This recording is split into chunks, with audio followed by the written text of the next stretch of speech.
Praise Lord प्रेमना प्रभु को लोक मैंने भाई भौणी मैंने आज शुभ सकाल समय श्रद्धा प्रभुंकर दान ये शुभ सकाल समय श्रद्धा प्रभु परमेश्वर आम मान साथी मुखामुखी कथबार्ता होती हालेलुया।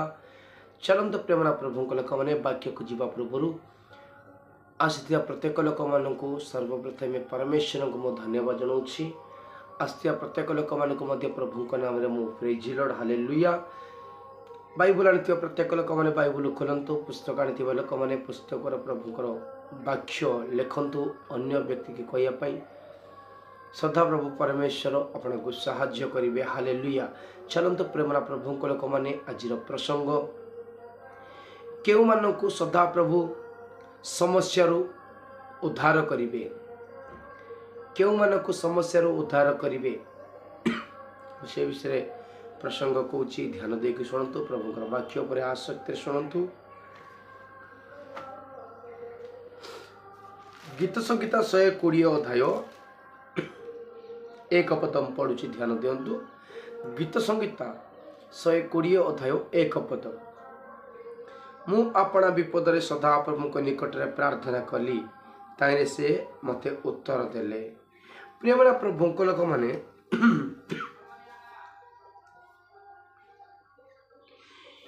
दाऊद भक्तगण कहते मु विपदरे थिबा समय मरे दाऊद कहते मु विपदरे थिबा समय मरे सदा प्रभु निकट में मु प्रार्थना कली। प्रार्थना करबा समय मरे सदा प्रभु परमेश्वर मो प्रार्थना उत्तर देले। तार अर्थ प्रेमना प्रभु लोक माने विपद मुक्ति करिले। प्रभु को महानाम धन्यवाद हो हालेलुया। प्रेम प्रभु लोक माने समस्त को जीवन रे जेकोसी समय आसिले मध्य जेकोसी कष्ट आसिले मध्य जेकोसी विपद आसिले मध्य प्रेम प्रभु लोक माने तुम मन को सदा प्रभु को ठारे प्रार्थना करबा उचित हालेलुया।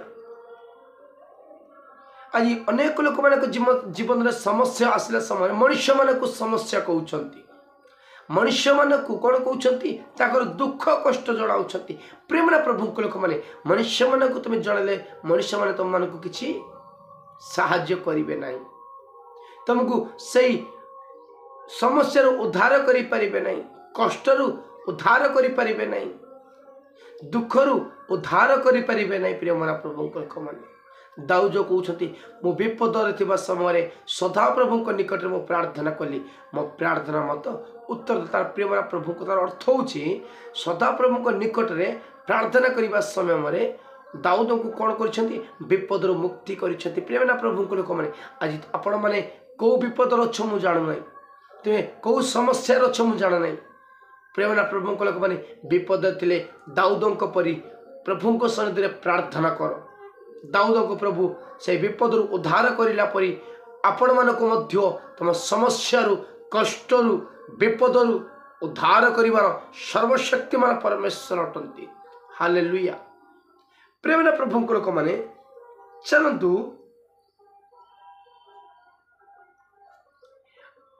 आउ को भक्तगण अच्छा कौ विषय उद्धार कर देखा। जुनस पुस्तक 2 अध्याय 2 पद पढ़ा। जुनस hallelujah hallelujah hallelujah hallelujah hallelujah hallelujah hallelujah. जुनस पुस्तक 2 अध्याय 2 पद आउ से कहले मु आपन दुख सकाश सदा प्रभु को डाकिली ताइने से मते उत्तर देले मो पाताल रे उदर प्रार्थना कली तमें मोर रब शुणिल। प्रेमना प्रभु लोक मैंने जुनस प्रार्थना करपरी आउ से कहले अपना दुख सकाशे प्रेमना प्रभु लोक मैंने जुनस दुखर थिबा समय मरे सदा प्रभु निकट में प्रार्थना करिसेंती। प्रेमना प्रभु लोक मैंने जुनस को मनुष्य मान निकट में प्रार्थना करना कि जुनस को मनुष्य मान आगे ताकर दुख कहूना सदा प्रभु परमेश्वर को निकट में सृष्टिकर्ता परमेश्वर को निकट में प्रार्थना करुछंती हे सदा प्रभु परमेश्वर मो दुखर अच्छी मत से दुखर मत तुम्हें मुक्ति कर उद्धार कर जुनस प्रार्थना करवा जुनस प्रार्थना कर सदाप्रभु परमेश्वर से दुख से उद्धार कर प्रेमना प्रभु मैंने जुनस को कौन पर दुख आसी कौन पर समस्या पड़ी प्रेमना प्रभु मैंने गोटे मनुष्य को समस्या आसबार कारण कौन गोटे मनुष्य को विपद आसबार कारण कौन कौ निमंते मनुष्य मान को दुख कष्ट समस्या आसूची विपद आसूची चलते प्रेमना प्रभु लोक मैंने मुझे विषय आपको जनाऊँगी जुनस पुस्तक 1 अध्याय 2:1 जितेबाला जुनस से मत्स्य उदर रे थाई सदाप्रभु आपण परमेश्वर को निकट रे प्रार्थना कले प्रेमना प्रभु लोक मैंने मत्स्य माछ उदर रे बा पेटरे माछ पेटरे थाई सदाप्रभु आपण परमेश्वर को निकट रे प्रार्थना कले प्रेमना प्रभु लोक मैंने ये जुनस कौन पाई माछ गर्भरे अछंती प्रेमना प्रभु लोक मैंने कौन पाई माछ गर्भरे ताके योगी प्रभु को प्रार्थना करुछंती प्रेमना प्रभु लोक मैंने इरे प्रभुंकर जुनस कथा न शुणा जोगु जुनस परमेश्वर कथा शुणी ना जीवन रे कष्ट नष्ट दुख जंत्रणा विपद आसी पड़ी जुनसंक परे प्रेमना प्रभु लोक मैंने आज जुनसंक परी प्रभुंकर कथा मानिला परी तुम्हें कथा मानला परी रहीछ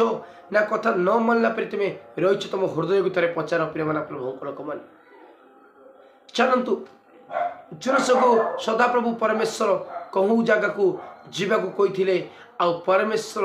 से कौन पे कष्ट दे से विषय कहूँ जुनस पुस्तक 1 अध्याय 2 पद पढ़ा ये कहते उठ निनिबी महानगर को जाओ ओ ताही विरुद्ध रे घोषणा कर कारण से दुष्टता आमर सम्मुख में उपस्थित होइछि प्रभु को महानाम धन्यवाद हो प्रेमना प्रभु लोक मैंने जनसंघ कहते उठ तुम्हें निनिबी महानगर को जाओ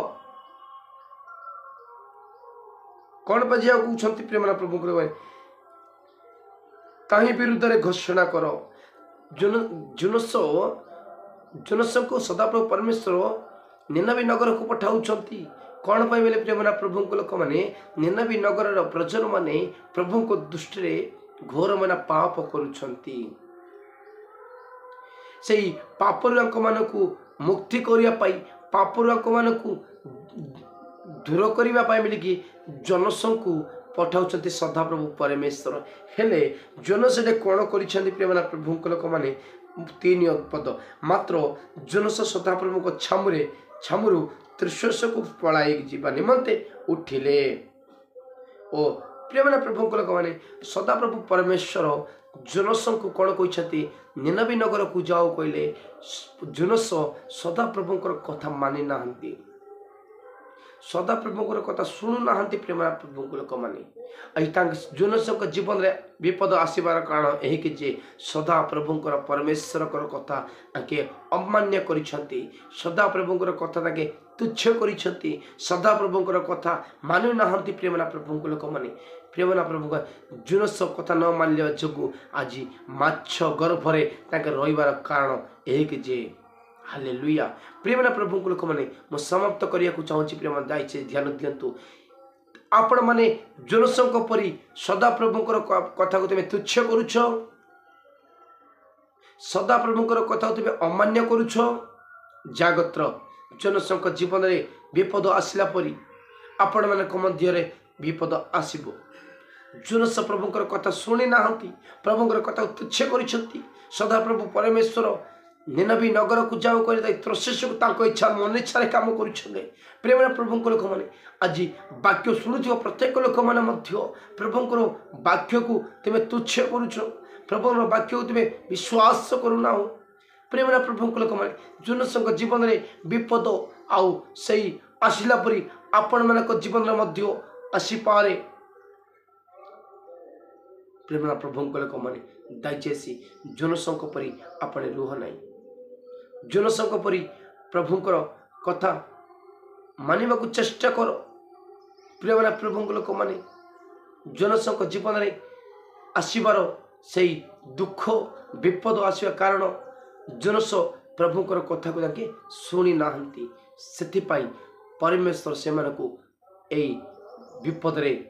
ଢାଳିଛନ୍ତି। ମାଛ ଗର୍ଭରେ ରହିବା କାରଣ ଏହିକି ଯେ ପ୍ରଭୁଙ୍କର କଥା ଅମାନ୍ୟ କରିଥିଲେ ଯୋଗୁଁ। ହାଲେଲୁୟା। ପ୍ରେମନା ପ୍ରଭୁଙ୍କ ଲୋକମାନେ, ଆପଣମାନଙ୍କୁ ସଦାବେଳେ ପରମେଶ୍ୱର ଏଇ ଜାଗାରେ କହୁଛନ୍ତି, ତୁମେ ଯେକୌଣସି ସମସ୍ୟାରେ ଥିଲେ ମଧ୍ୟ, ଯେକୌଣସି କଷ୍ଟରେ ଥିଲେ ମଧ୍ୟ, ଯେକୌଣସି ତୁମେ ଦୁଃଖରେ ଥିଲେ ମଧ୍ୟ ସଦାପ୍ରଭୁଙ୍କ ନିକଟରେ ଦାଉଦଙ୍କ ପରି, ଦାଉଦଙ୍କ ପରି, ଜୋନସଙ୍କ ପରି ପ୍ରାର୍ଥନା କଲେ ତମ ପ୍ରାର୍ଥନା ମୋ ପ୍ରଭୁ ବିପଦରୁ ଆପଦରୁ ମୁକ୍ତି କରିକି ତୁମକୁ ସାହାଯ୍ୟ କରିବେ। ହାଲେଲୁୟା। এই ছোট্ট বাক্য ଆମ ସମସ୍ତଙ୍କୁ ପ୍ରଭୁ ମଙ୍ଗଳ ଆଶୀର୍ବାଦ କରନ୍ତୁ। ଆସ୍ତେ ପ୍ରତ୍ୟେକ ଲୋକମାନଙ୍କୁ ପ୍ରଭୁଙ୍କ ନାମରେ ପ୍ରେଜ୍ ଦି ଲର୍ଡ। ହାଲେଲୁୟା।